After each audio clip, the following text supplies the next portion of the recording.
بسم اللہ الرحمن الرحیم۔ السلام علیکم ورحمۃ اللہ وبرکاتہ۔ ڈیلی فقی چینل میں آپ کو خوش آمدید۔ آج کا ہمارا ٹاپک ہے مسواک کب کرنی چاہیے۔ سوال: کیا مسواک بغیر پانی کے تر کیے ہوئے ہر وقت کی جا سکتی ہے؟ کیا مسواک اپنے منہ میں استعمال کر کے اسے دھونا چاہیے یا نہیں؟ جواب: مسواک کا مقصد دانتوں کی صفائی ہے۔ سرکار دو عالم صلی اللہ علیہ وسلم کثرت سے مسواک فرمایا کرتے تھے۔ مسواک استعمال کر کے اسے دھو لیا جائے تاکہ مسواک صاف ستھری رہے۔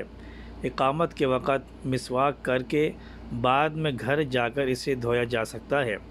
اگر کوئی شخص اس بات کا عادی ہے کہ مسواک کر کے اپنی جیب میں ڈال لیتا ہے اور منہ میں زیادہ تھوک جمع نہیں ہوتا تو اس کا یہ عمل جائز ہے، لیکن اس بات کا خاص خیال رکھا جائے کہ مسواک کرتے ہوئے ایسی ہیئت اور ایسے طریقے سے مسواک نہ کی جائے جس سے دوسروں کو کوفت یا تکلیف ہوتی ہو۔ بعض لوگ عجیب و غریب طریقوں سے مسواک کرتے ہیں جس سے دیکھنے والوں پر اچھا اثر نہیں پڑتا۔ یہ نامناسب حرکت ہے۔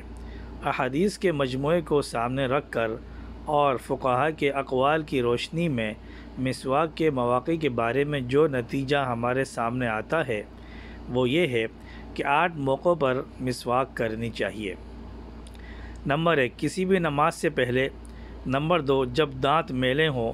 نمبر 3، وضو کرتے ہوئے یعنی وضو سے پہلے۔ نمبر 4، قرآن پاک کی تلاوت سے پہلے۔ نمبر 5، جب منہ میں بو آئے۔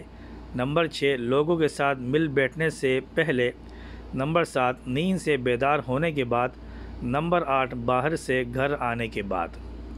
امید ہے آپ کو ہماری یہ ویڈیو پسند آئی ہوگی۔ پسند آنے پر ہماری ویڈیو کو لائک کریں، اپنے دوستوں کے ساتھ اس کو شیئر کریں اور ہمارے چینل کو سبسکرائب کریں۔ السلام علیکم ورحمۃ اللہ وبرکاتہ۔